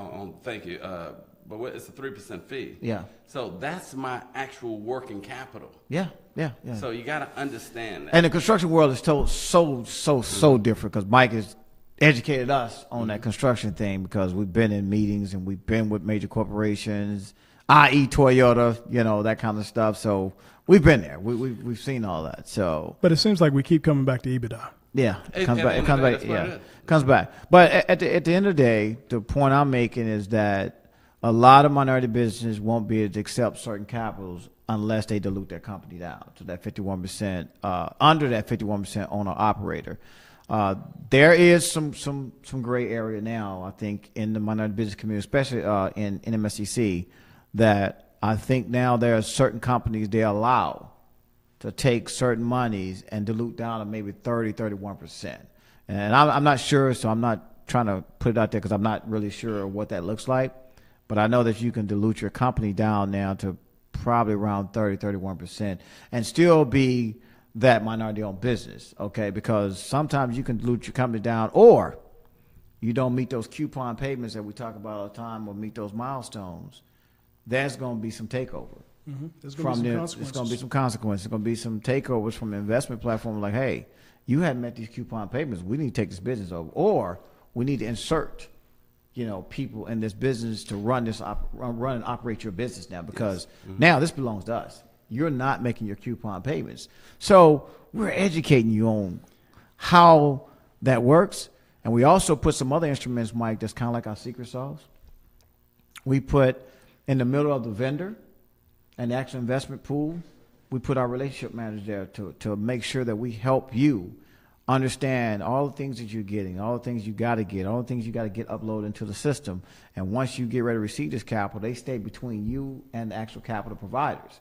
Because we want to protect the investment community as well. Sure. We want them to get their returns, and we want these businesses to flourish, and own things in our own communities, that kind of stuff. But more importantly, that relationship manager is kind of like our secret sauce, so that they now put their hands on you. They know what's going on. They know where you are. They know what investments are looking for and all that kind of stuff. So that way you minimize risk.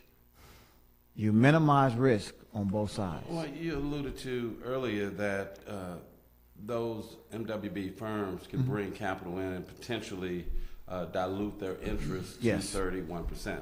We don't know if that's 100% correct.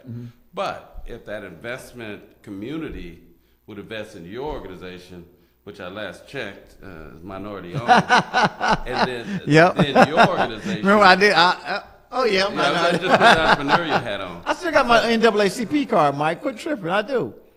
Okay. I'm joking. But if that investment community invests in your organization, which is minority owned, and your organization bring the investment to the minority owned firms, you're really not diluting the minority percentage ownership. And Mike jumped ahead of where we are. Just thinking. No, because he taught me all this stuff. So he's there. But anyway, Mike, we're going to let you set up where you are today when we come back from the break. So we're going to let you set this up for the viewer. I think as we go into the break, you'll have an opportunity to see who 3i is today. Yeah.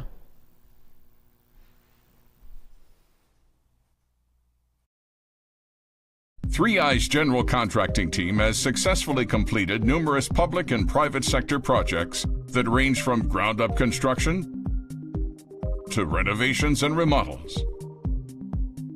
We are a schedule-driven company. Our people are experts at site-specific logistics and pacing the project. Our diverse experience and qualifications provide flexibility to create project teams specifically tailored to the requirements and needs of the owners. 3i has successfully completed the building and renovation of more than 50 schools, numerous retail, aviation, and transportation projects throughout the state of Texas.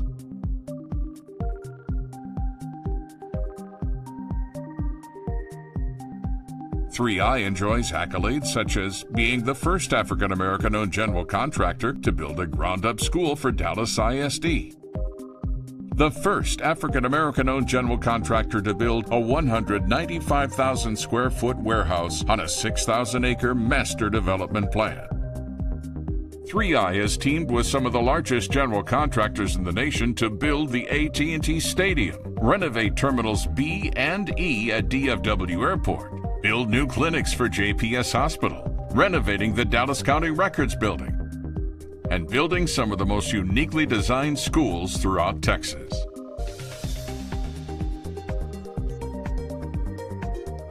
We are fully committed to our clients, our subcontractors, and vendors, as well as the communities we serve.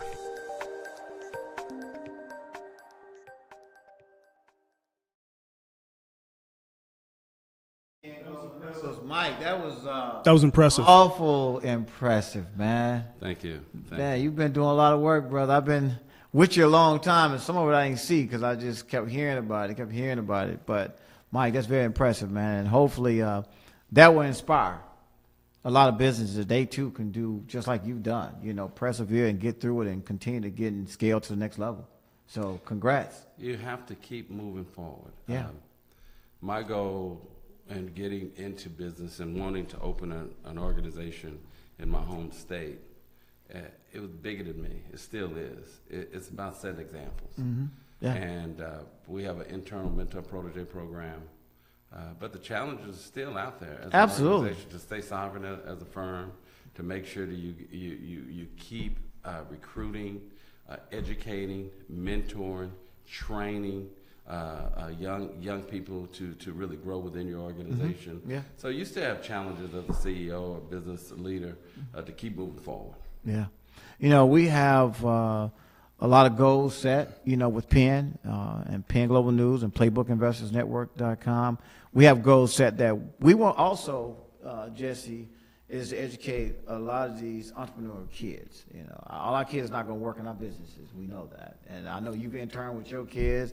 I've had my kids intern, and I've talked about it on many shows. I've fired them 3 times because they won't get it right. Mm-hmm. But more importantly, we want to go into these school systems, man, and help these kids understand they can work in 3I, or they can work at Penn, they can work in these other companies they ain't know anything about. Mm-hmm. But you know what they can do? Social media. They're good at it. They're good at it. So if you get in and you working at Earthwater, or you working at 3I, or you working at Penn, and you doing the social media for this mom and pop shop, minority business, woman-owned government, LGBT, or majority business, you learn something by doing that social media. So that's been part of our growth plan too, is to walk back into these high schools and get these 12th graders and then bleed over to the HBCUs and the universities to grab them that they can work for some of these companies. Now we're getting ready to turn this entrepreneurial world around because they see business they've never seen before. Because Mike, when you exposed me to the business world way back, I had no idea. It's about exposure. And you talked about that earlier with exposure. I had no idea, no concept of even what a car, how it was manufactured, first of all.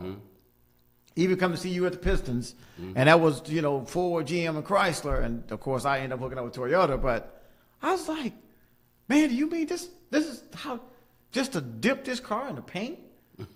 The whole car. The whole car. Dip the whole car. Wait a minute, hold on, man. That's 4 tires and a spare tire. This is a $500 million contract tire and wheel assembly. The headliners. I was like, oh my God, this is crazy.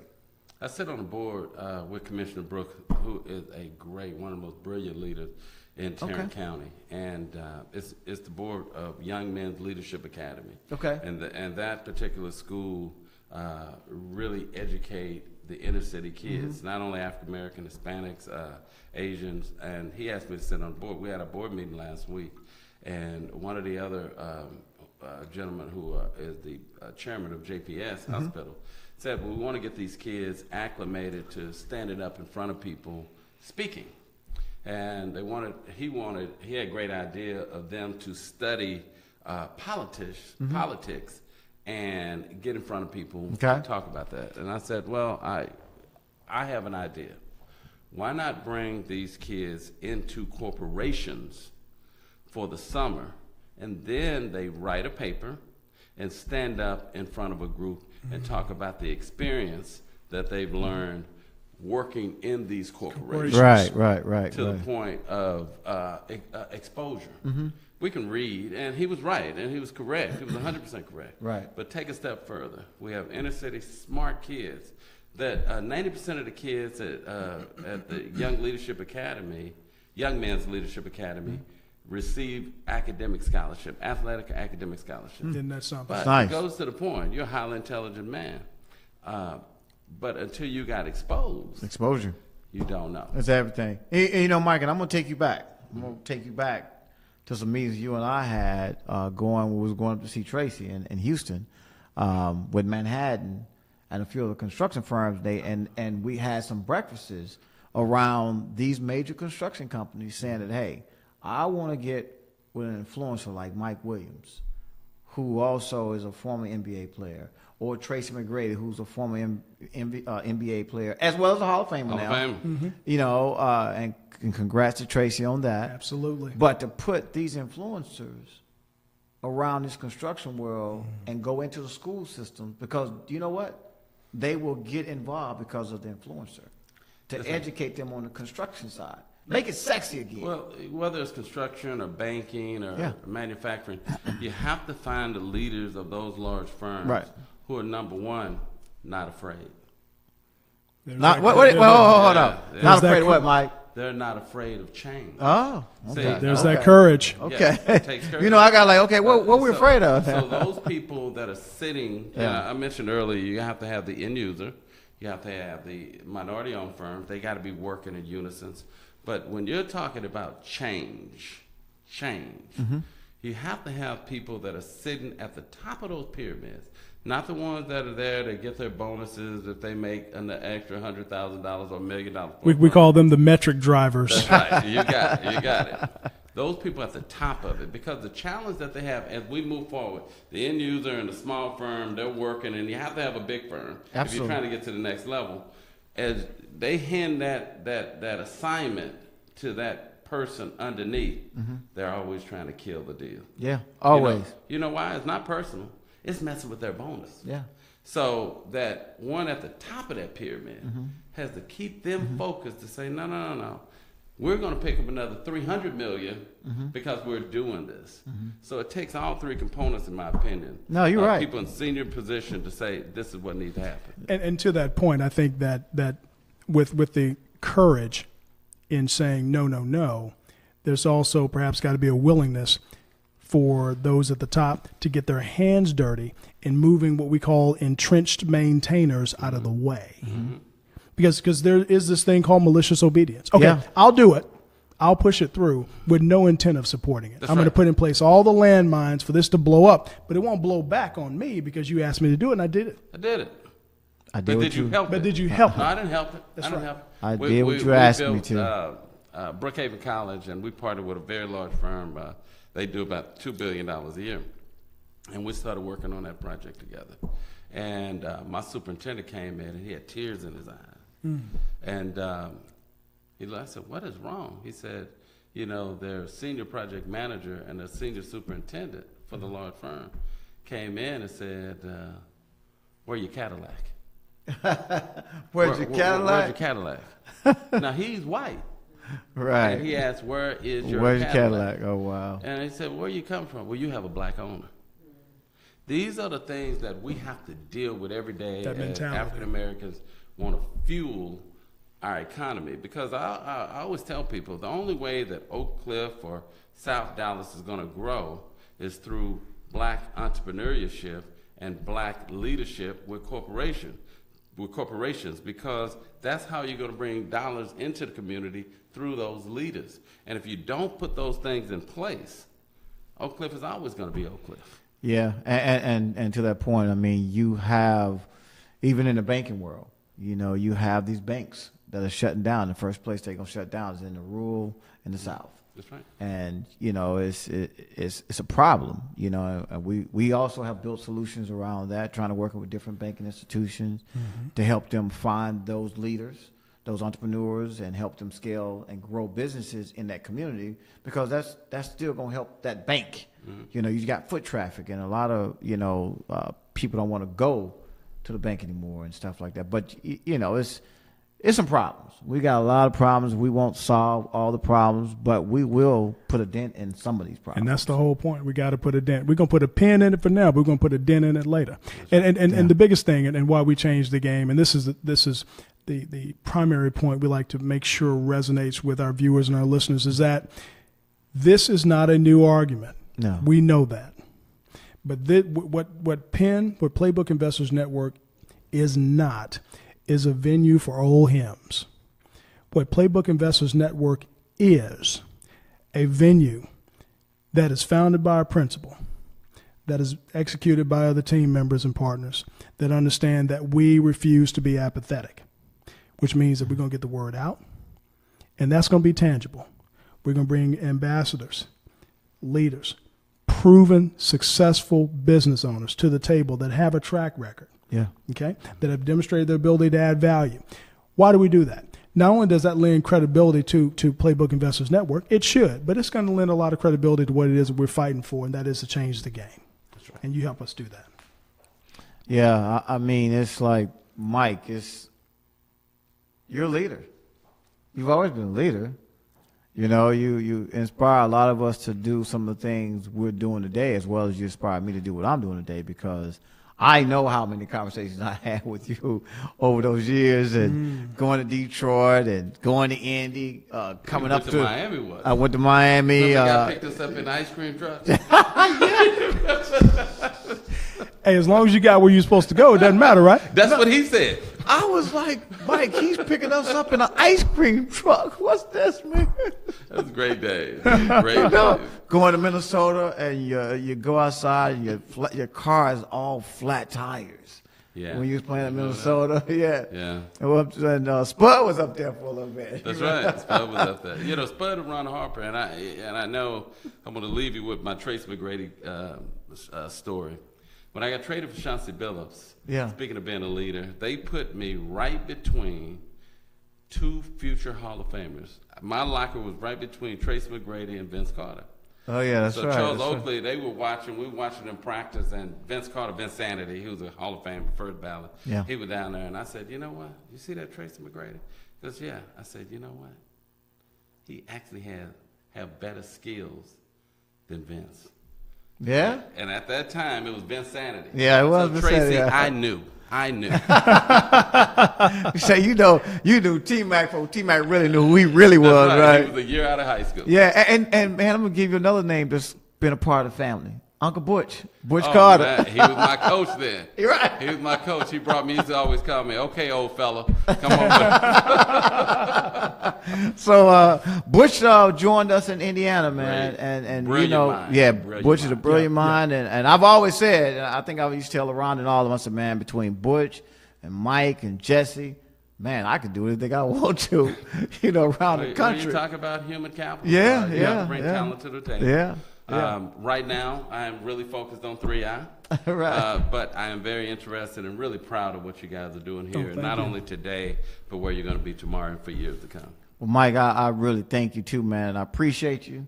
You know, love you like a brother. Always. You know, and you come join us anytime. Thank you. At PN Global News. But more important to the viewing audience and the listening audience, you know, we're here every Thursday from 10 a.m. Central Time to 12 noon. We're just trying to give you the knowledge, you know, push you guys and ladies to go check out www.playbookinvestorswithansnetwork.com. You know, to all our partners, you know, T-Mac, AD, Dame Doc, LaRonda, Shakita, Carmela, everybody. Jay, thank you so much, man, for the production that you do. Yes, sir. And try to help us while we were in Indiana. And also, more importantly, the Indiana minority business community with Carolyn and her team. Man, we thank them because they've been really instrumental with us in trying to give us the knowledge on the ground to help all these minority businesses scale and grow. And we're coming. I mean, we'll be in all 50 states by the end of December next year. To a city near you. Right. Yep. Right. So join us every Thursday from 10 a.m. to 12 noon. And I don't know, you might see Mike back here every week. You know, him and Jesse might just take this thing to another level right now, you know.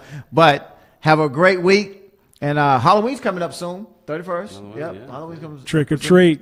I just want to put it out there. Yep. So I love candy corn. So we might be getting ready to manufacture some candy one day soon too. We got to get with Nestle and a few other because we need to manufacture a lot of stuff. You have to. All right. Next week we'll see you from 10 a.m. to 12 noon. Have a great week. Continued success. My man.